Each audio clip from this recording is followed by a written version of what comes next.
الحمد لله نحمده ونستعينه ونستغفره ونؤمن به ونتوكل عليه ونعوذ بالله من شرور أنفسنا ومن سيئات أعمالنا من يهده الله فلا مضل له ومن يضلل فلا هادي له ونشهد أن لا إله إلا الله وحده لا شريك له ونشهد أن سيدنا ومولانا محمدا عبده ورسوله صلى الله تعالى عليه وعلى آله وأصحابه وبارك وسلم أما بعد فأعوذ بالله من الشيطان الرجيم بسم الله الرحمن الرحيم وما أرسلناك إلا رحمة للعالمين وقال النبي صلى الله عليه وسلم إنما بعثت لأتمم مكارم الأخلاق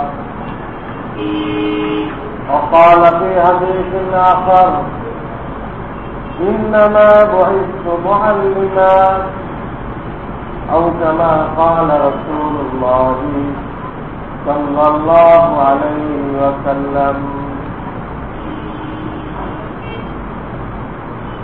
बुजुर्गान मुहतरम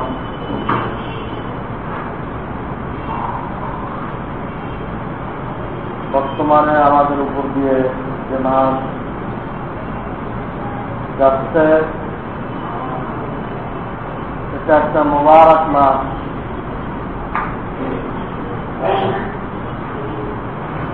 এই মাসে প্রিয় নবী মুহাম্মদুর রাসূলুল্লাহ সাল্লাল্লাহু আলাইহি ওয়াসাল্লাম দুনিয়াতে তাশরীফ এনেছিলেন। যদিও ইখতিলাফ আছে কোন মাসে তিনি দুনিয়াতে আসছিলেন, কোন মাসে আসছিলেন এই ব্যাপারে চারটা মত আছে। তার মধ্যে অবশ্য এটাই মজবুত শক্তিশালী যে তিনি রবিউল আউয়াল মাসে দুনিয়াতে আসছেন এবং এই মাসেই তিনি দুনিয়া থেকে চলে গেছেন। একই মাসে উভয় ঘটনা আল্লাহ তাআলা তার কুদরত দ্বারা ঘটাইছেন। এই জন্য ঘটাইছেন যে ইসলাম এটা কোনো অনুষ্ঠানের ধর্ম নয়। কতগুলো অনুষ্ঠান পালন করা হলো, ইসলাম হয়ে গেল, ইসলাম এরকম নয়।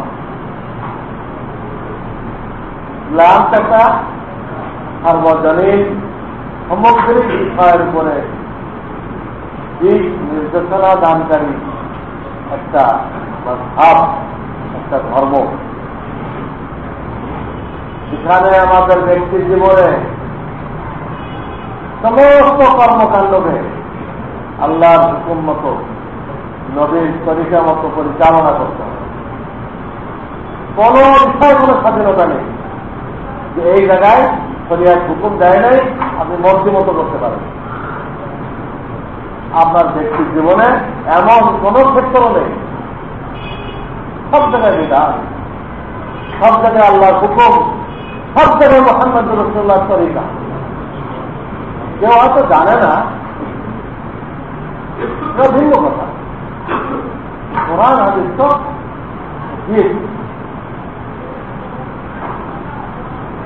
দ্বিতীয় পর্যায়ে দায়িত্ব দিয়েছে নিজের পরিবারকে, আল্লাহর হুকুম মোতাবেক মুহাম্মদুর রাসূলুল্লাহ সাল্লাল্লাহু আলাইহি ওয়াসাল্লাম তরিকা মোতাবেক উঠানোর জন্য তাদেরকে দাওয়াত দেওয়া, তাদেরকে তালিম।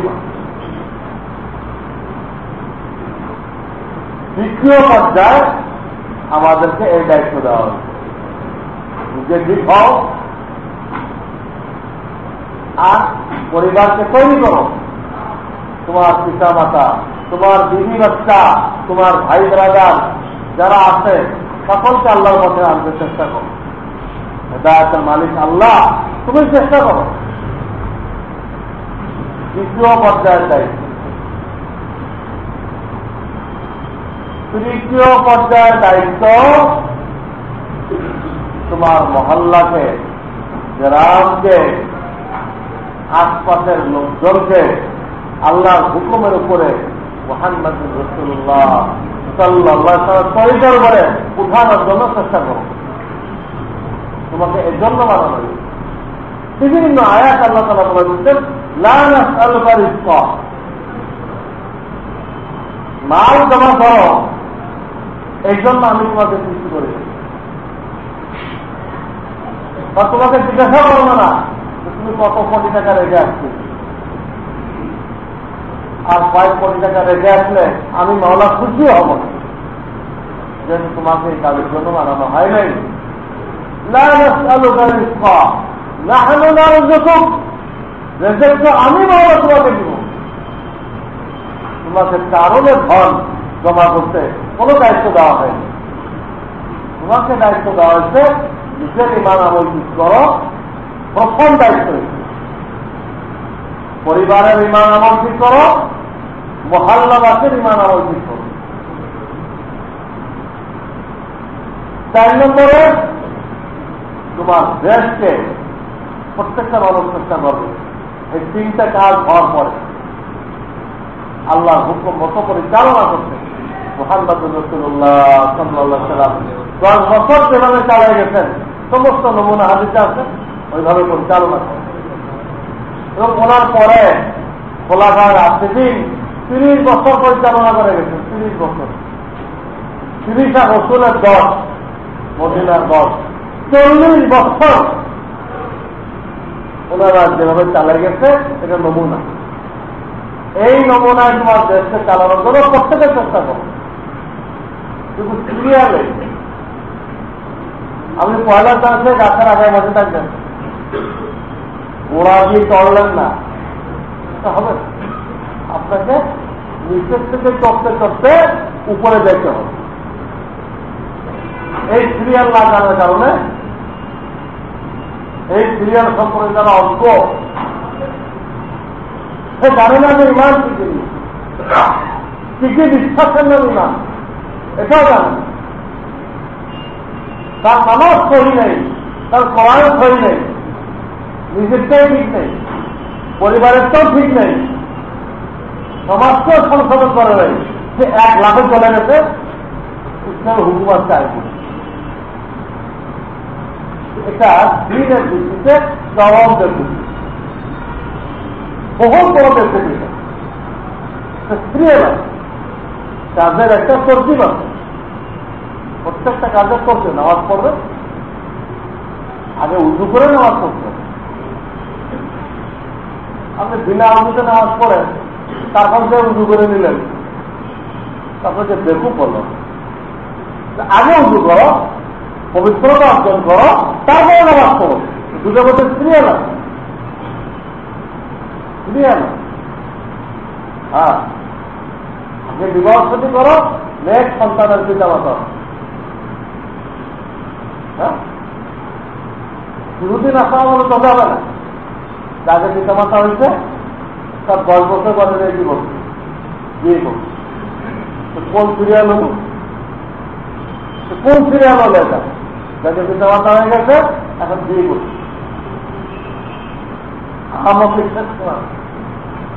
এইখানে আল্লাহ তাআলা সিরিয়াল রাখে। নবী করিম সাল্লাল্লাহু আলাইহি ওয়াসাল্লাম মক্কার 13 বছর প্রথম 3টার জন্য মেহনত চালাইছে। দেখতে ঠিক হও, তোমার পরিবারকে ঠিক করো, তোমার আশেপাশের লোকজনের বিপদ। এই 3 মেহনত যখন হয়েছে, ব্যক্তি তৈরি হয়েছে, পরিবার তৈরি হয়েছে, সমাজ তৈরি হয়েছে, এই 3টা হওয়ার পরে আল্লাহ তাআলা ওনাকে মদিনায় নিলেন। মদিনায় নিয়ে ওনাকে ইসলামী হুকুমত দান করলেন। কিন্তু ওই 3 তাকে হয়েছে, তারপরে ইসলামী হুকুমত কায়েম হয়েছে, ওই যে টেকচার হয়েছে ওটা কম। খুদানা খাস্তা একজন বুজুর্গ দাঁড়াই গেল, তোমরা আমার দলকে ভোট দাও, আমি ইসলাম কায়েম করতে চাই। আপনারা সবাই ভোট দিয়ে দিলেন। রিজাল্ট কি হবে? ব্যক্তিও তৈরি হয় নাই, পরিবারও তৈরি হয় নাই, সমাজও তৈরি হয় নাই। তুমি 1 সপ্তাহ চালাতে পারবে, 1 সপ্তাহ চালাতে পারবে না, এবং ওই দেশে ইসলাম দাফন হয়ে যাবে, ওই দেশে ইসলাম দাফন হয়ে যাবে। একদম না একজন বুজুর্গ দাঁড়াইছিল, তুমি আবার কাকরায়ের দোয়া চাইতে আসছিল। কাকরায়ের বুজুর্গের দিন ওনার জন্য দোয়া দিলেন, আল্লাহ এই বুজুর্গকে বড় ইজ্জতের সাথে নাকাম করে দাও, খুব ইজ্জতের সাথে ওনাকে ইলেকশনে ফেল করে দাও। নাকাম বলছেন না, নাকাম মানে ফেল। কাকরায়ের দিকে দোয়া দিতে আল্লাহ উনি দোয়া দিতে, আমরাও দোয়া করতে বাধ্য। আমাদের দোয়া এটা ওনাকে ইজ্জতের সাথে ইলেকশনে ফেল করে দাও, যাতে এটাতে ইসলাম রক্ষা হয়। পাস করলে ইসলাম দাফন হয়ে যাবে। কারণ মানুষও ব্যক্তিও তৈরি হয় নাই, পরিবারও তৈরি হয় নাই, সমাজও তৈরি হয় নাই। যদি আপনি কলম ছাড়া হাত দেন, কলম ছাড়া হাত দেন, কি অবস্থা হবে? মিস্ত্রি সব মারা যাবে, মিস্ত্রি সব মারা যাবে, পলাশবাড়ির ঘটনা হবে। আর যদি কিছুক্ষণ থেকে ঠান্ডার সব আপনি মারা যাবে। আগে তো কলম লাগবে, তারপরে দীর্ঘভাবে ছাদ হবে। তো আপনি ইসলাম হুকুমতকে মনে করেন ছাদ, এর আগে কলম লাগবে। কলম হল ব্যক্তির সংশোধন, পরিবারের সংশোধন, সমাজের সংশোধন। 3 সংশোধনের পরে ইসলাম হুকুমতের জন্য আল্লাহ তাআলা ওয়াদা করেছেন, কোরআনে কারিমে ওয়াদা করেছেন। তো নবী করিম সাল্লাল্লাহু আলাইহি ওয়াসাল্লাম এই 4টা জিনিস সংশোধন করার জন্য দুনিয়াতে আগমন করেছিলেন। 4টা জিনিস তিনি ব্যক্তির সংশোধন করাইবেন, পরিবারের সংশোধন করাইবেন, সমাজের সংশোধন করাইবেন, এবং আল্লাহর জমিনে আল্লাহর খেলাফত ইসলামী হুকুমত কায়েম করবেন। এটা করে উনি চলেন। তো তিনি প্রসিদ্ধ কওল অনুযায়ী, মত অনুযায়ী এই মাসে আসছিলেন। কিন্তু আরো 3টা মাসের কথা ইসলামী ইতিহাসে আছে, কিন্তু প্রসিদ্ধ কওল হিসেবে এই মাসে। এই মাসের কোন তারিখে আসছিলেন? এখানে ইসলামী ইতিহাসবিদরা তাদের 4টা মত দেখা যায়। একটা মত হল 2 তারিখ, রবিউল আউয়ালের 2 তারিখ। আর একটা মত হল 8 তারিখ। আর একটা মত হল 10 তারিখ। আর একটা মত হল 12 তারিখ। 12 তারিখ একটা মজবুত ইতিহাস,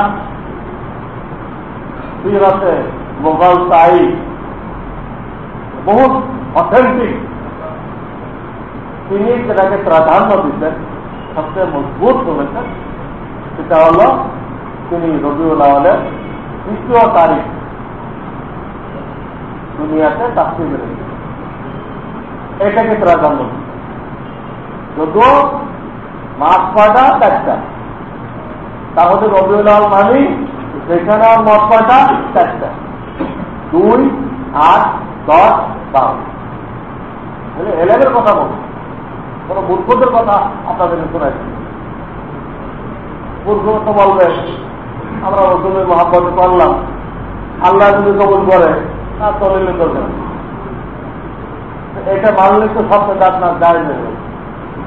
আমাদের সত্য কথা বলতেছে এটা মানলে সব বেদাত যায় ওই দলিলে। তো নতুন কিতাবে নেই, আল্লাহ কিন্তু খুশি হয় না। আরে আল্লাহ এখনটা তো খুশি হবে, এটা বুঝানোর জন্য তো কোরআন নাযিল করলেন। তো উঠান যে আল্লাহ খুশি হতো, কোরআনে বাকি রাখলেন কেন? কোরআনে করে দিলেন না কেন? কথা বলতো না, একটা পাওয়া লাগবে। আচ্ছা, ইন্তেকাল করলেন কোন দিনে, এটা সম্পর্কে দুটা পাওয়া লাগবে। এখানে আর মাস নিয়ে কোনো ইখতিলাফ নেই। মাস রবিউল আউয়াল, দিন সোমবার, এটুক পর্যন্ত কোনো ইখতিলাফ নেই, মতবিরোধ নেই। কিন্তু তারিখ কি, কোন তারিখ, সেখানে দুটা কল আছে, মত। একটা রবিউল আউয়ালের 2 তারিখ, আর একটা হলো 12 তারিখ। 2 আর 12, 12টা প্রসিদ্ধ হয়ে গেছে, কিন্তু 2টা মজবুত বেশি। বুখারী শরীফের প্রসিদ্ধ ব্যাখ্যাকার হাফিজ ইবনে হাজার আল আসকালানী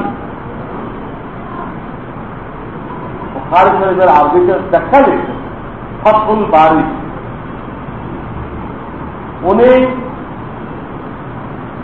হাফেজ ইবনে আসাদের মুগলতাই যারা বেশি মজবুত, এনারা বলতেছেন 2য় তারিখটাই বেশি মজবুত। 12টা দলিলের দিকে কমজোর, দলিলের দিকে কমজোর। আমার উদ্দেশ্যের কথা বোঝানো, জন্মের ব্যাপারে 4 মাস, রবিউল আউয়াল মাস চললে তাই কম, 4টা কম। মৃত্যুর ব্যাপারে 2 তারিখ। এই যে মতবিরোধ, এই মতবিরোধ দ্বারা কি বোঝা যায়, এটা বোঝানো আমার উচিত। উদ্দেশ্য এটা আমার, আজকে আমরা এই তারিখটিকে গুরুত্ব দিচ্ছি, যে অনুষ্ঠান করতেছি। আমি আগেই বলেছি, ইসলাম কোন অনুষ্ঠানের ধর্ম, যত 4 জায়গায় বাস্তবায়ন করতে হবে, ব্যক্তি জীবনে, পারিবারিক জীবনে, সামাজিক জীবনে, রাষ্ট্রীয় জীবনে। 4 জায়গায় কমপ্লিট বাস্তবায়ন করার ধর্ম এটা। এটা হিন্দুদের মতো 12 মাসে 13 পূজা করে গেলাম, আর ব্যক্তি জীবনে কোনো বিধান নেই, পারিবারিক জীবনে কোনো বিধান নেই, সামাজিক জীবনে কোনো বিধান নেই, রাষ্ট্রীয় জীবনে কোনো বিধান নেই। অন্য ধর্মের ব্যবস্থা, ইসলাম এরকম না। এটা অনুষ্ঠান সর্বস্ব কোনো ধর্ম না। এই কথাটা বোঝানোর জন্য আমি এই মতবিরোধটা ছেড়ে নিয়ে আসছি। আজকে আমরা তারিখ থেকে গুরুত্ব দিচ্ছি, যদি সত্যিই এই তারিখগুলো গুরুত্বপূর্ণ হইত, তাহলে জন্মের তারিখ নিয়ে কোনো মতবিরোধ থাকত না, মৃত্যুর তারিখ নিয়ে কোনো মতবিরোধ থাকত না। এই দিনগুলো যদি পালন করা হইত নবী করিম সাল্লাল্লাহু আলাইহি সাল্লামের হায়াতে, এবং ওনার পরে 100 বছর পর্যন্ত সাহাবায়ে কেরাম জিন্দা ছিলেন দুনিয়াতে,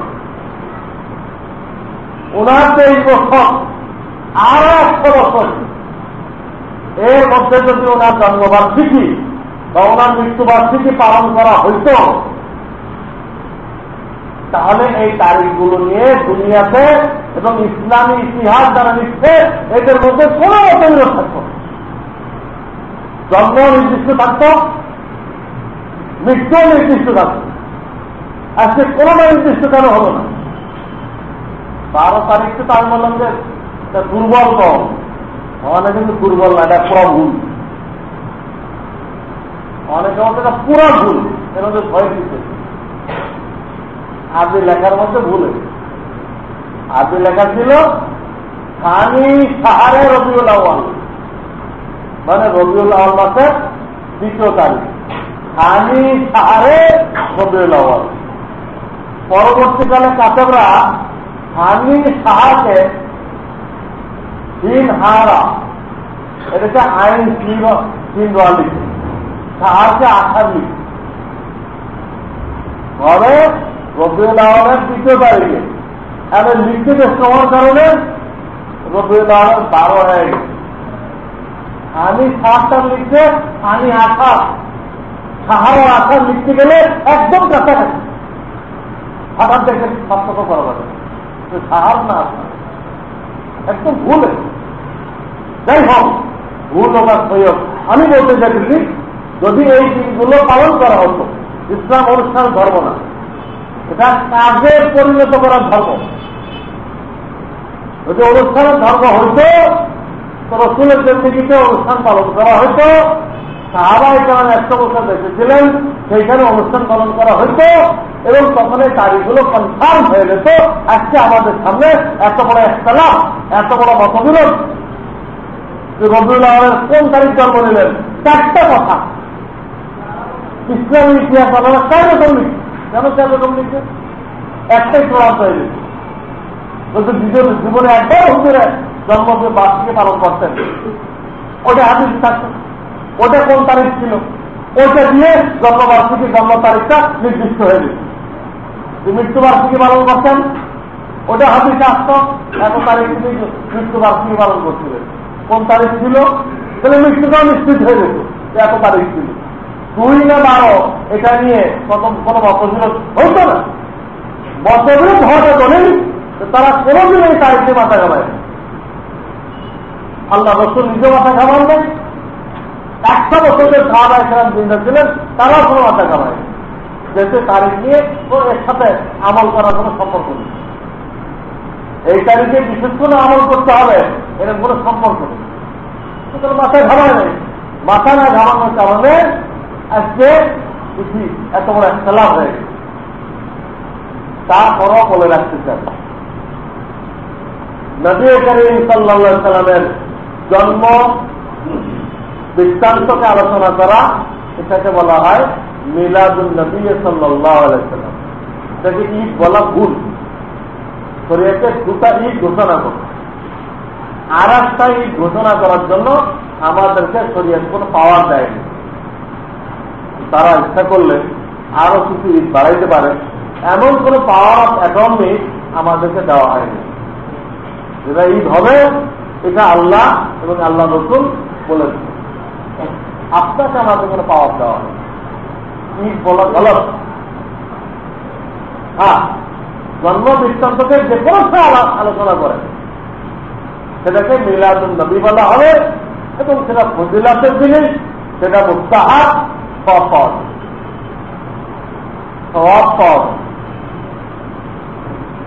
আর নবুয়ত পাওয়ার পরে তিনি উপস্থিত কি বুঝাইলেন, কি দাওয়াত দিলেন, কি তালিম করলেন 23 বছরে,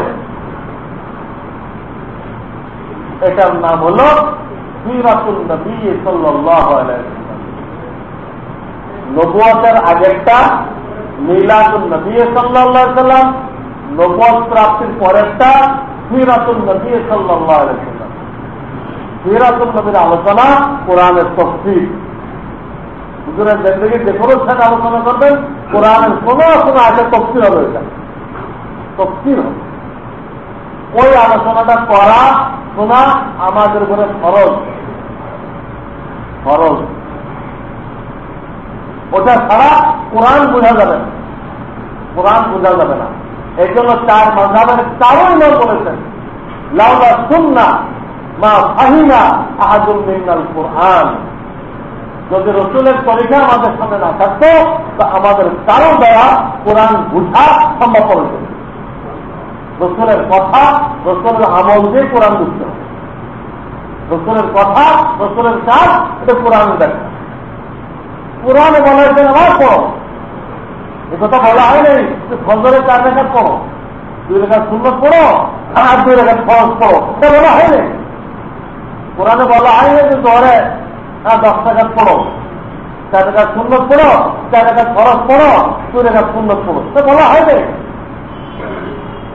বলা হয় নাই। তো বুঝতে গেলে যে জোহরে কি পড়তে হবে, রসুলের সুন্নাত সামনে আসতে হবে। এটা ছাড়া কোরআনকে বলে ছেড়ে দিতে ও আপনি নামাজ কাজ কোন অর্থে কত রাকাত পড়বে, নামাজের বিস্তারিত মশলা কি কি, হ্যাঁ নামাজের ফরজ কি কি, ওয়াজিব কি কি, সুন্নত কি কি, নামাজ ভঙ্গের কারণ কি কি, কিসে কিসে নামাজ মাকরুহ হয়ে যায়, এর ব্যাখ্যা কোরআনে নেই, কোরআনে নেই। এই জন্য আল্লাহ কোরআনে বলে দিয়েছেন সুম্মা ইন্না আলাইনা বায়ানা। হ্যাঁ রসুল, আপনি জিবরাইলের সাথে পড়বেন, আপনার পড়ার দরকার নেই, আপনি চুপ করে শোনেন, জিবরাইল যা পড়ে শোনাই দিচ্ছে লুকো নবী, আপনার পড়ার দরকার নেই, আমি আপনার সিনার মধ্যে বসাই দিই, আপনার পড়ার দরকার নেই। আগে খুব পড়তেন, অনেক কষ্ট করতেন, আল্লাহ তাআলা মানা করলেন সূরা কিয়ামা লা তুহাররিক বিহি লিসানাকা লিতা'জালা বিহি ইন্না আলাইনা জামাহু ওয়া কুরআনা। আপনার সিনা আমি বসাই দিব, আপনার মুখ দিয়ে আমি পড়াই দিব, আমি দায়িত্ব নিয়ে নিলাম। ফাইযা করানাহু ফাত্তাবি কুরআনা, যাতে আমার হুকুমে জিবরাইল যখন পড়বে আপনি শুধু শুনবেন, পড়বেন না, মুখ লড়াইবেন। ফাইযা করানাহু ফাত্তাবি কুরআনা সুম্মা ইন্না আলাইনা বায়ানা। শুধু শুনবেন, আমি আপনার ছেলে বসাই দিব, আপনার জবানে তাকে দাঁড়িয়ে করে দিব। আর সেখানে এসে বললেন পড়ে যে দিলেন, ও দেখা লাগবে তো, নামাজ কায়েম করো, কি নামাজ কায়েম করবে, কোন অর্থে কত রাকাত করবে, এই নামাজের পুরা মাসাইল কি, ওটা তো নেই। এটা আল্লাহ বলতেছেন সুম্মা ইন্না আলাইনা বায়ানা, আমি কোরআনের আদেশ যেগুলো দিব ওইগুলোর ব্যাখ্যা আমার দায়িত্বে, আমি আপনার কলবে ডালবো, আপনি ওইখান থেকে ব্যাখ্যা দিয়ে দিবেন। কোরআন বলে দিচ্ছে কোরআনে ব্যাখ্যা আসবে না, মৌলিক কথাগুলো আসবে, ব্যাখ্যাটা আল্লাহ রসুলের দিলে ডালবেন, রসুল ব্যাখ্যা দিয়ে দিবেন। এই এক বলছে সুম্মা ইন্না আলাইনা বায়ানা, ইন্না মানে নিশ্চয়, আলাইনা মানে আমি মাওলার দায়িত্ব, বায়ানাহু, বায়ান মানে ব্যাখ্যা, বয়ান মানে হ্যাঁ মসজিদে বয়ান হচ্ছে মানে কি, কোন আয়াতের ব্যাখ্যা করা হচ্ছে। হু মানে কোরআন, আল্লাহ আমার দায়িত্ব হলো ওই কোরআনের ব্যাখ্যা আপনার জবান দিয়ে জারি করে দেওয়া। হাদিস না মানেন তাহলে এই আয়াত অস্বীকার করবেন, এই আয়াত অস্বীকার করলেন আপনি, ইমান থাকবে না। এবং রসুলের হাদিস কোরআনের ব্যাখ্যা শুধু এই আয়াত দ্বারা প্রমাণিত না, আরো অনেক জায়গায়, আর এক জায়গায় আসছে আমি মাওলা আপনার উপরে কোরআন নাযিল করেছি লিতুবাইয়িনা লিন-নাস মা নুযিলা ইলাইহিম, আপনি আমার বান্দাদেরকে এই আয়াতগুলো ব্যাখ্যা শোনাই দিন। আয়াতে ব্যাখ্যা নেই, আল্লাহ বলতে আপনি শোনাই দিবেন, আপনার দিলে আমি ঢালবো, শোনাই দিবেন। কিন্তু কোরআনে ব্যাখ্যা নেই, কোরআন এখন দেখার দাও, কোন কোন নামের জাকাত দিতে হবে কোরআনে বলা হয় নাই, কি পরিমাণ জাকাত দিতে হবে বলা হয় নাই, বছরে একবার দিবেন না দুইবার দিবেন কোরআনে বলা হয় নাই। কোরআনে আছে আসুন জাকাত দাও, ওইগুলো সব আল্লাহ রসুল ব্যাখ্যা দিতেন যে নগদ টাকা, স্বর্ণ, চাঁদি, মানে রূপা, ব্যবসার মাল, সে মালটা হালাল হচ্ছে। হ্যাঁ যদি বোতলের ব্যবসা করে আলহামদুলিল্লাহ বুঝছেন তো, বিশেষ বোতল আছে, তারা ব্যবসা হারাম, আর ওই মালের কোনো জাকাত আছে, ওটা তো পায়খানা যে স্তরের নাপাস, ওই বোতলেরটা ওই স্তরের নাপাস। আল্লাহ মালের ব্যবস্থা করলে ওপর জাকাত আছে, আল্লাহ রসুল বলেছে 4 কেসের মালের মধ্যে জাকাত আসবে, 40 ভাগের একবার আসবে, বছরে একবার আসবে, আল্লাহ রসুল এইভাবে কোরআন আল্লাহ তাআলা জায়গায় জায়গায় বলে দিচ্ছেন ওমা আতাকুমুর রাসূল ফাখুযুহু, আমার রাসূল এই কোরআনের ব্যাখ্যা বিশ্লেষণ কাজ শোনায়, এটাকে তোমরা গ্রহণ করো। ওমা নাহাকুম আনহু ফান্তাহু, আমার রসুল যেগুলো নিষেধ করে তার থেকে দূরে পরিষ্কার বলে দিলেন। কোরআনে দেখা কি হবে, তফসির কি হবে, রসুল বলবেন, ওইটা তোমরা মানবা, বাইরে আর কিছু, বাইরে আর কিছু। আল্লাহ তাহলে দেখা গেল যে হুজুরের নবুয়ত প্রাপ্তির আগের যে সময়টা 40 বছর মিলাদুন্নবী সাল্লাল্লাহু আলাইহি ওয়াসাল্লাম, সে আলোচনা করা সওয়াবের কাজ, ফজিলাতের কাজ, মুস্তাহাব। নবুয়ত পাওয়ার পরে ইন্তেকাল করা পর্যন্ত, দুনিয়ার থেকে চলে যাওয়া পর্যন্ত, ইন্তেকাল মানে চলে যাওয়া, এই 23 বছরের আলোচনা, সিরাতুন নবীর আলোচনা, কোরআনের তাফসীরের আলোচনা, এইটা উম্মতের উপরে ফরজ করে দেওয়া, ফরজ করে দেওয়া। কাজেই সঠিক মত হলো এটা যে আমরা সময় সুযোগ মতো রসুলের মেলাদাতের সময়, জন্মের সময় কি ঘটনা হয়েছিল, নবুয়ত প্রাপ্তির আগে তিনি যে ব্যবসা করেছিলেন ওনার নীতি কি ছিল, তিনি গরিব দুঃখীদের জন্য সাহায্য করার জন্য যুবকদেরকে নিয়ে একটা জামাত করেছিলেন। ওনার নবুয়তের আগে যে কাজগুলো, যদিও সেগুলো কোরআন সুন্নাহ না, কিন্তু ওইখানেও আমাদের জন্য অনেক শিক্ষণীয় বিষয়। সেখানেও তিনি কোন নাজায়েজ কাজ করেন না, নাজায়েজ কাজ করেন না। নবীদেরকে আল্লাহ তাআলা নবুয়ত প্রাপ্তির আগেও সেই করেন, সেটা আলোচনা করবো আমরা ফজিলাতের দিকে, এবং আমরা সিরাতুন নবী আলোচনাও করবো, যেহেতু সেটা ফরজ। ফরজ তবে সেই আলোচনাকে আমরা কোন অবস্থাতে এই রবিউল আউয়াল মাসের মধ্যে সীমাবদ্ধ করে দিব না, সীমাবদ্ধ করে দিব না। এটা তো 12 মাসের বিষয়, 12 মাসের বিষয়টা 12 মাস আলোচনা হবে রসুলের সুন্নত নিয়ে, রসুলের তরিকা নিয়ে, তো 1 মাসের জিনিস নাই। কাজেই যারা শুধু মিলাদুন্নবী পালন করতে চায়, সেটাকে ঈদ নাম দিতে চায়, সিরাতে যাইতে চায় না, তাদের এই ভূমিকা ঠিক না। শুধু মিলাদের আলোচনা করবে, সিরাতে যাবে না, আবার সেটার সাথে ঈদ লাগাইবে, তো তাদের এটা কোরআন হাদিস সমর্থিত না। তারপরে আবার খুশি প্রকাশ করতে যায় মিছিল বের করবে, তাও কি যুবতীরাও মিছিল বের করবে। মহিলাদের ঘর থেকে বের হওয়ার অনুমতি আছে, বিশেষ কোন অপারগতা ছাড়া। আল্লাহ কোরআনে বলে দিচ্ছেন, অকর্ণফি বুয়ুতিকুন্না ওয়ালা তাবাররাজনা তাবাররুজাল জাহিলিয়াতিল উলা। হে মেয়েরা, তোমাদের কর্মস্থান ঘরের মধ্যে, তোমরা ঋতুবতী হবে, তোমরা গর্ভবতী হবে, তোমরা সন্তান জন্ম দিবে, তোমরা সন্তানকে লালন পালন করবে, সন্তানকে সুন্নত শিক্ষা দিবে, সন্তানকে আল্লাহওয়ালা বানাইবে। তোমাদের সমস্ত কর্মকাণ্ড ঘরের মধ্যে, কর্মক্ষেত্র ঘরের মধ্যে। সে বাইরে অফিস করতে যায়, তার ছেলে বেলে কোনো মানুষ নেই। মানুষ করার প্রাথমিক দায়িত্ব আল্লাহ তাআলা মাকে দিচ্ছেন। শরীয়তের দৃষ্টিতে একটা মা, একটা আদর্শ মাদ্রাসা, তার কথাগুলো সন্তানের মৃত্যু পর্যন্ত কানের মধ্যে বাঁচতে থাকবে। 100 আলেমের ওয়াজে যে তাফসীর হবে, তার থেকে তার মায়ের ওয়াজে তাফসীর বেশি হবে। এখন এমন অভিযোগ পাওয়া যায় যে সারা জীবনে ঘুষ খায়, তার সুযোগ ছিল ঢাকাতে 10টা বাড়ি করার, একটাও হয় কেন? মায়ের বলে দিচ্ছে, বাবা অবৈধ পয়সা নেবেন,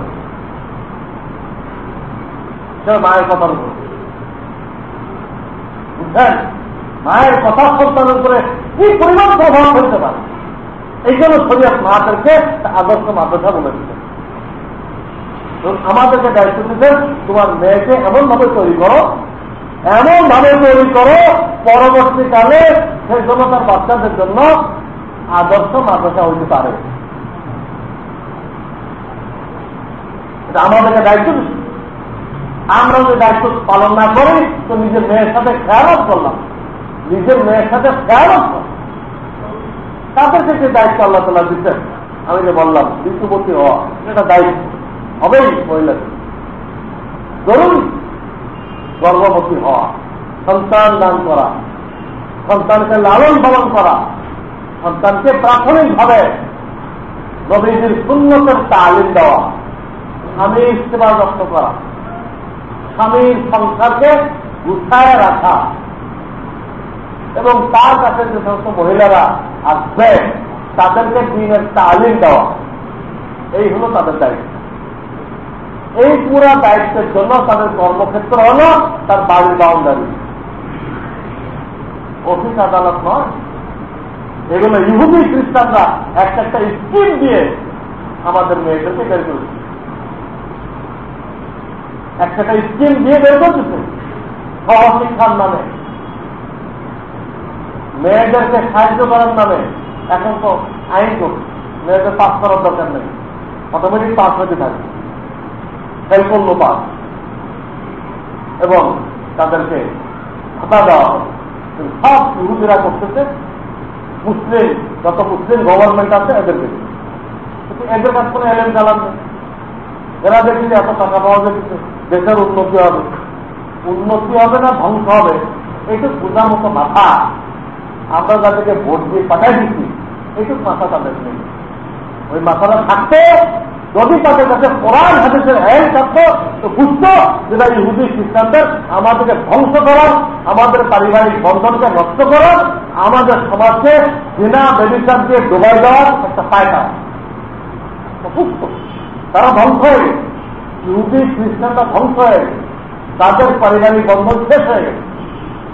আমাদের পারিবারিক বন্ধন এই মিল মহব্বত দেখে তাদের হিংসা লাগে, আমরা এত মুসিবত, হ্যাঁ আমরা বছরে বছর তালাক দিচ্ছি, আমাদের যদি 2 বছর লাস্টিং করে না, আর মুসলমান এক দিদি নিয়ে মিল মহব্বতের সাথে সারা জীবন কাটাই দিচ্ছে, এরা তো আলাদা থাকবে না, ধ্বংস করাই দিচ্ছে। ধ্বংস কিভাবে করতে হবে? মহিলাদের বের করবে, চাই শিক্ষার নামে হোক, চাই গার্মেন্টসের নামে হোক, চাই মহিলা মাদ্রাসার নামে হোক, চাই মহিলা তবলিগের নামে হোক, যে কোনো নামে হোক বের করো, যেন কোনো মহিলা শেষ পর্যন্ত ঘরে না থাকে। বের করতে পারলে একদিকে জেনারেল মিশন ব্যাপক হবে, আর একদিকে আনেওয়ালা জেনারেশন মায়ের তালিম থেকে বঞ্চিত হয়ে যাবে। মায়ের তালিম থেকে, মায়ের স্নেহ থেকে যখন বঞ্চিত হবে, তো এইগুলো বহুত বড় সন্ত্রাসী হবে। যারা মায়ের তালিম পায় নেই এরাই বড় সন্ত্রাসী হয়েছে, টাকায় সন্তান মায়ের স্নেহ পাইতে চায়, মায়ের তালিম পাইতে চায়।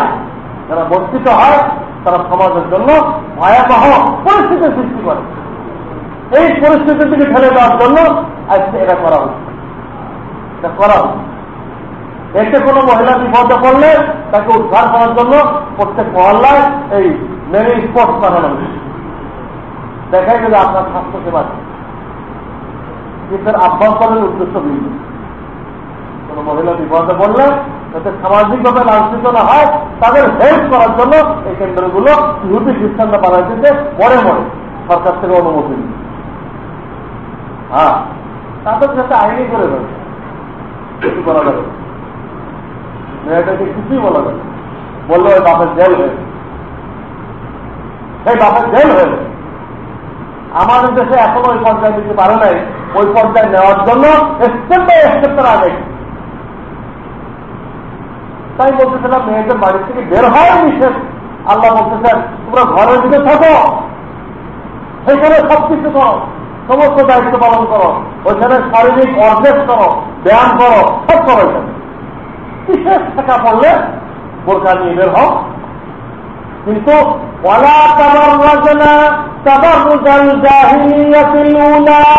কোরআন সেই জাহিলিয়াতের মতো সাজগোজ করে যে পর্দা হয়ে বের হয়েও না। কোরআন ওয়ালা তাবাররাজনা তাবাররুজাল জাহিলিয়াতিল উলা, প্রাথমিক যুগে সেই জাহিলিয়াত, ওই জাহিলিয়াতের মতো সাজগোজ করে মেখে নিজের সৌন্দর্য প্রদর্শনী করতে করতে বের হয়েও না। এই আয়াত মানে করছে আজকে ইহুদ নাসারাদের সেই সিলেবাস ওই জাহিলিয়াতকে জিন্দা করছে। যে জাহিলিয়াতকে দাফন করার জন্য আল্লাহ রসুল আগমন করছিলেন, সেই জাহিলিয়াতকে নূতন করে জিন্দা করার জন্য, নূতন করে চালু করার জন্য ইংরেজদের সিলেবাস, মাদ্রাসা মানুষ তৈরি করার সিলেবাস, ইংরেজদের সিলেবাস জাহিলিয়াতের জমানা ফেরায় আনার সিলেবাস। ওই সিলেবাস পড়ে পড়ে আমাদের মেয়েরা ওই জাহিলিয়াতের জামানায় ফিরে গেছে। ঠিক ওই জামানায় মেয়েরা যেভাবে বের হতো, আজকে আমাদের মেয়েরা, আপনার মেয়ে, আপনার বোন, আমার ভাতিজি, তারা ওইভাবে বেরোচ্ছে। আর এইভাবে যে সমস্ত মেয়েরা বের হয়, আল্লাহ রসুল তাদের সম্পর্কে মন্তব্য করেছেন, কাদা। কোন মহিলা যখন সাজিয়ে বুঝে বেপর্দা বের হয়, আল্লাহ রসুল আখ্যায়িত করছেন এই মহিলা বেবিচারী। তুমি জানে, ওই মহিলা জানে যার নিজেকে অবিচার ভাব দাবি করতেছি, অথচ আমার রসুল এইরকম যে মহিলা বের হবে তাকে বেবিচারিণী করছে, জিনাকারিণী করছে, জানে? বাপে তাকে এই তালিম দিচ্ছে, এই তালিম দেয়, যে কারণে সে গর্বের সাথে যা করছে। আমাদের মেয়েরা যে জানতো যে এরকম বেরোনো আসল একজন বেবিচারিণী, বেবিচার করুক আর না করুক, সে বেবিচারিণী। আল্লাহ রসুল তাকে সনদ দিয়ে গেছে হাদিসের মধ্যে। এই কথাগুলো যদি আমরা ঘরের মধ্যে তালিম করতাম, আমাদের দিদিরা, আমাদের মেয়েরা, আমাদের বোনেরা খোদার সফল, তারা এই টাইটেল নেওয়ার জন্য কোনোদিন তৈরি হতো না। যে আল্লাহ রসুল যদি আমাদেরকে বেবিচারিণী বলে, সেটা আমার জন্য সুপারিশ করবে না। যে আমি যেটাকে বেবিচার করছিলাম, তুমি সেটা করছিলে কেন? আমার উন্নত হয়ে তুমি সে কাজ করছিলে কেন? ওই চেষ্টারের কাছেই আমি বলতেছিলাম যে আমাদের মিলাদুন নবীর আলোচনা করতে হবে, সিরাতুন নবীর আলোচনা করতে হবে, এবং এটা সারা বছরের আলোচনার বিষয়। কিন্তু শুধু মিলাদুন নবী করবো, এটা গলত। কেন শুধু মিলাদুন নবী করা হয়? তারা কেন সিরাত আসতে চায় না? এই জন্য আসতে চায় না, তারা জানে যদি সিরাতের আলোচনা করি তো প্রথম নম্বর আমি আসামি সাব্যস্ত হব। রসুলের সিরাতের সাথে, রসুলের হাদিসের সাথে আমার কর্মকাণ্ডের কোনো মিল নেই। রসুলের কর্মকাণ্ডের সাথে আমার কর্মকাণ্ডের কোনো মিল নেই। এই জন্য তারা নিজের দোষকে লুকানোর জন্য, নিজের দোষটা পাবলিক যাতে বুঝতে না পারে, এই জন্য কঠিন কালো তারা সিরাতের আলোচনা আসবে। আসলে এক নম্বর সে ধরা খাবে, কিন্তু আপনি হাদিসে শুনে নেন, আপনার আমার উল্টা। হাদিসে দেখা যেতেছে আল্লাহ রসুল ছাড়া কেউ গায়েব জানে না, আর আপনি অধীনস্থ করলেন রসুল্লাহ গায়েব জানেন, রসুল্লাহ হাজির নাজির, হাদিস সাথে আপনার বয়স মিল চাইল না। এক নম্বর এই ধরা খাবে। আপনি যে ইয়ানবী আল্লাহ গুরুত্ব পড়লেন, হাদিসে তো কোনো ইয়ানবী আল্লাহ গুরুত্ব পাওয়া গেল না, তা আপনি এই গুরুত্ব থেকে আবিষ্কার করলেন, আর এক ধরা খাই। আপনি যে তারাবি পরে টাকা নিলেন, আল্লাহ রসুল তো মানা করছে, আমি টাকা দিলেন কেন? আর এক ধরা খাই। আপনি যে মহিলাদেরকে মিস্ত্রি বের করার জন্য উদ্বুদ্ধ করলেন, কোরআন তো মহিলাদের বেরোতে মানা করছে, তাতে কোরআনের বিরুদ্ধে অর্ডার দিলেন কেন? ধরা খাই। এই কারণে যে কোনো সিরাত আলোচনা করবে এক নম্বর সে ধরা পড়বে, যে সে সম্পূর্ণ গুমরাহের ভিতরে আছে, সে বেদাতের মধ্যে আছে, এই জন্য এখানে থাকবে। খুব ভালো করে বুঝছে, খুব ভালো করে বুঝতেছে। এই জন্য সিরাতের আলোচনা সে আসবে। সিরাতের আলোচনায় ওই ব্যক্তি আসতে সাহস পাবে যার জিন্দেগির মধ্যে কোনো বেদাত নেই, কোনো নাজায়েজ কাজ নেই, সে আসবে। তার বলতে কোনো অসুবিধা নেই, সেটা বলতেছে তার আমলটাও হয়ে যাবে। সেটা বলতেছে তার বলা হাদিস অনুযায়ী তাকে মাপেন, দেখবেন ও যা বলতেছে তার আমলটাও তাই, তার বলতে অসুবিধা নেই। কাজেই যাদেরকে দেখবেন সিরাতের আলোচনা শুনলে ভয় পায়, সমালোচনা করে, বুঝবেন যে এই লোকটা বেদাতে ভিতরে আছে, বেদাতে মিশে। যেটাকে ঈদ বলে সে অনধিকার চর্চা করছে, আল্লাহ রসুল তাকে কোনো পাওয়ার এখন দেয় নেই, তুমি একটা ঈদ বাড়াই না। যে মহিলাদেরকে বের করে সে জাহিলিয়াতকে চিন্তা করতেছে, জাহিলিয়াতকে চিন্তা করতেছে, সে তাকে আলেম বলা যাবে না, যে জাহিলিয়াত চিন্তা করতেছে, সে তো ইহুদিদের এজেন্ট। তাকে কোন অবস্থাতে আলের রকম দেওয়া যাবে, কেন ওটা বেঁচে বের করা হবে? তা আমরা খুশি প্রকাশ করছি, খুশি প্রকাশ করার তরিকা তা শরীয়তে বলে দেওয়া। আপনি যদি খুশি প্রকাশ করতে চান এই তরিকা কি? আল্লাহ আপনাকে সন্তান দিচ্ছেন, তো আপনাকে খুশি প্রকাশ করতে বলা হয়েছে এবং সেই জন্য আকিকা করতে বলা হয়েছে। খুশি প্রকাশ তরিকা তো বলা হয়েছে যে কি, আপনি আত্মীয় স্বজন বন্ধু বান্ধবকে গোস্ত খাওয়াইবেন, এই তো খুশি প্রকাশ। আপনি বিবাহ করলেন, একজন জীবন সঙ্গিনী পেয়ে গেলেন, এটা একটা খুশির জিনিস। এখানে আপনাদের শরীয়ত খুশি প্রকাশ করতে বলছে। কিভাবে খুশি প্রকাশ করবেন? অলিমা খাওয়াই দাও, অলিমা খাওয়াই দাও। আল্লাহ রসুল বলছেন যা তৌফিক হয়, উট পারলে উট খাও, উট না পারলে গরু খাও, গরু না পারলে বকরি খাও, এইভাবে তোমার তৌফিক অনুযায়ী সেটা পারলে খাও। আত্মীয় স্বজন বন্ধু বান্ধব খাও, এটা খুশি। হযরত ওমরে ফারুকের ছেলে আব্দুল্লাহ ইবনে ওমর যখন সূরা বাকারা শিখলেন রসুলের কাছে, সূরা বাকারা, ওমরে ফারুক খুশি হয়ে গেল, খুশি হয়ে গেল। আমার ছেলে সূরা বাকারা শিখে হচ্ছে 2.5 পাতা, এই এক সূরা 2.5 পাতা। খুশি হয়ে উট জবাই করে আত্মীয় স্বজন বন্ধু বান্ধব সকলকে খাওয়াই দিল। খুশি প্রকাশ করার তরিকাটা শরীয়তে আছে। দিচ্ছে বের করে, যুবতীদেরকে বের করে খুশি প্রকাশ করবেন, এইটা তো কোনো হাতে চেপে দিচ্ছে না। আপনার দেখেন যেসব মৌলবি করে ওদের কাছে দলিল নিয়ে আসেন, মিছিল করলে একটা খুশি হয়, এটা কোথায়? আমরা তো এইগুলো বলি, আত্মীয় স্বজন বন্ধু বান্ধবকে খাও, হ্যাঁ, গরিব দুঃখীদের দান খয়রাত করো, দান খয়রাত করো, এইগুলো মেয়েদেরকে খুশি প্রকাশ করার বিষয়। এদের রসুলের জন্মের কারণে কেউ খুশি হতে চায়, ভালো কথা, খুশি প্রকাশ করে যান। পুরুষ করে বেশি বেশি করবো, মুসলমান ভাই কাছে সুন্নতের দাওয়াত পৌঁছায় দিক, এটা খুশি, এটা খুশি। আবার এই মাসে এই সবকে নিতে হবে যে আল্লাহ রসুল আল্লাহর কাছে সবচেয়ে প্রিয় ছিলেন, ওনার থেকে প্রিয় করে মানুষ আল্লাহ তাআলা কিছু করেন, তিনিও দুনিয়াতে থাকতে পারেন না, ওনাকেও নেওয়া হয়েছে, ওনাকেও নেওয়া হয়েছে। কাজেই আপনি আমি থাকতে পারবো না, কাজেই নিজেকে রেডি রাখতে হবে, সর্বক্ষণ রেডি রাখতে হবে যে আজকে রাত্রে যদি আমি চলে যাই তো আল্লাহকে বলতে পারে, আল্লাহ আমি ঈমান ঠিক করার জন্য এই চেষ্টা করছিলাম, আমি নামাজ ঠিক করার জন্য এই চেষ্টা করেছিলাম, কোরআন ঠিক করার জন্য এই চেষ্টা করেছিলাম, এই জবগুলো রেডি রাখি। আজকে রাত্রে আমি মারা যাবো না, আমি গাড়ি অ্যাক্সিডেন্ট করে মারা যেতে পারি, আমি হার্ট অ্যাটাক করে মারা যেতে পারি, কোনো সময় দেওয়া হবে, হয়তো সবসময় বোঝাবে অনেক টাইম আছে, অনেক টাইম আছে, পরে অনেক টাইম আছে। আপনার পাও গুরুটা কবরে লটকাই গেছে, চোখের গুরু চোখ বন্ধ করে দিচ্ছে, গুরু এত নেমে আসছে যে আপনাকে উল্টা করে দেখতে হয়, তখন এই জিনিস আপনাকে খবর দেবে অনেক টাইম আছে, এত তাড়াহুড়া করার দরকার নেই, সারা জীবন ইংলিশের খবর দেবে, এই সমস্যা মানলে সে ধ্বংস হয়ে গেছে।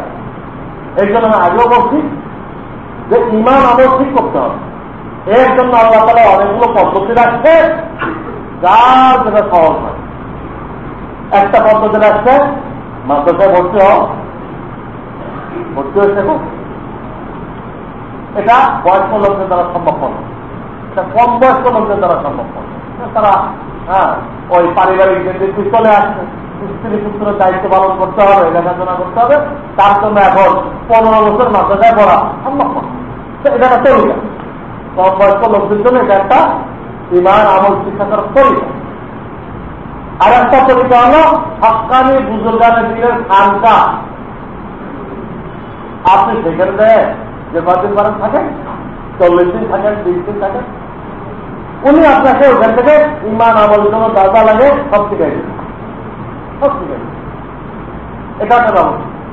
আল্লাহ বুঝুন, ওই বাগি বুঝির কথা বলতেছিলেন, ওরা বাগি এগুলো তারা হবে। 3 নম্বর, দাওয়াত ও তাবলীগের নামে আজকে সারা দুনিয়াতে মেহনত করছে। আমি যেটাকে মোবাইল মাদ্রাসা বলে থাকি, বহুত বড় সহজ রাস্তা।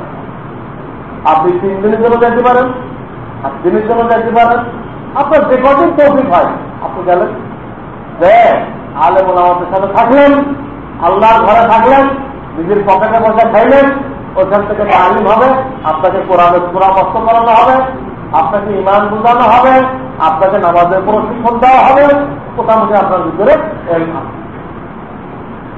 তারপরে আলাদা জায়গায় যাইতে হবে, একটা ভিত্তি কায়ে হয়েছে।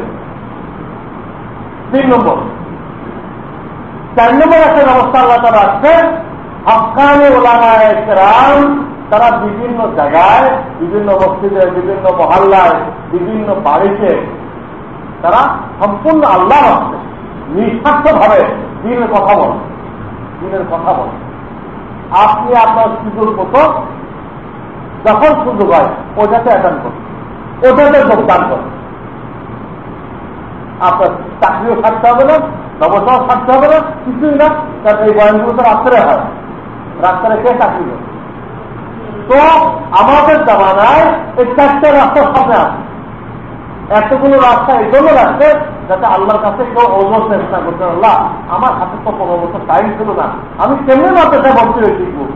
এই ওজন যাতে বের করতে না পারে খালকা রাস্তা দাও, 15 বছর লাগবে না, 20 দিন থেকে আসে যাও, তবলিগে যাও, 1 সপ্তাহ থেকে আসে, তাও পারো না। 1 সপ্তাহ থাকলেও তোমার জীবন হয়ে যায়, বাড়িতে এত সমস্যা, এত রুগী। আচ্ছা ঠিক আছে, তুমি মাঝে মধ্যে আল্লাহ আল্লাহ যেখানে বয়ান করে খোঁজখবর রাখো, যে যারা বোঝে সেটা পায়, খোঁজখবর রাখো। তুমি মাঝে মধ্যে বয়ানে এখন করো, ওখানে যোগদান করো। তোমার ভিতর দিন আছে, তোমার ভিতর দিন আছে, প্রোগ্রাম হয়েছে আল্লাহ আল্লাহ করতে। আজকে আমার সেখানে প্রোগ্রাম আছে ধানমন্ডি এক বাচ্চা, ইরানি কালচার বাচ্চা, 5 বাচ্চায় বাধা প্রোগ্রাম, আমার তো প্রোগ্রাম হয়েছে। কেন আল্লাহ এগুলো রাখছে? যাতে কারো কোনো ওজন না থাকে। আপনি যদি কোথায় না আসেন, কোনটা আপনি আসছেন না, তাহলে নামাজ করে চলে গেলেন, তাহলে আপনার দিন দাঁড়িয়ে বাড়বে না। আপনি খানদানি মুসলমান থাকবেন, আল্লাহ যে ধরনের মুসলমান চাইছে ওটা আপনি হতে পারবেন না। আপনার দিনদারিকে উপরে নিতে হবে, উপরের লেভেলে নিতে হবে। বয়স যত বাড়বে আপনার দিনদারি তত বাড়তে হবে। আল্লাহ নির্দেশে না, বয়স যত বাড়বে দিনদারি তত বাড়বে। কিন্তু আপনি শুধু তোমার পড়বেন চলে গেলেন, এই 4 তারিখ কোনো গেলেন না আপনি, তা আপনার দিনদারি কোনোদিনও উন্নতি লাভ করবে না, উন্নতি লাভ করবে না। আপনাকে খানদানি মুসলমান বলা যাবে, আপনাকে কোরআন হাদিস ভিত্তিক প্রবর্তিত মুসলমান আপনাকে বলা যাবে না। তখন বলা যাবে এর একসাথে যখন আপনি আসবেন। আল্লাহ তাআলা এই রবিউল আউয়াল মাসে আমাদেরকে এটা বোঝার তৌফিক দান করুন যে 4 রাস্তার যে কোন রাস্তায় পারি, আমার ব্যক্তিত্ব সংশোধন করতে হবে, আমার পারিবারিক জীবন সংশোধন করতে হবে, আমার সমাজ সংশোধন করতে হবে, আমার রাষ্ট্র সংশোধন করার জন্য চেষ্টা করতে হবে। এর জন্য এলএম করত, এই 4টে জায়গা সংশোধন করতে হলে এলএম করত। আর এলএম শিক্ষা করার জন্য এই জামানায় আল্লাহ তাআলা 4টে পদ্ধতি রাখে, কারো কোনো অবস্থা চলবে না, যে কোনো একটা অংশগ্রহণ করে এলএম থেকে। আল্লাহ তাআলা আমাদের সকলকে এইভাবে এলএম শিক্ষা করার তৌফিক দান করেন। ওয়া আখিরু দাওয়ানা আলহামদুলিল্লাহি রাব্বিল আলামিন।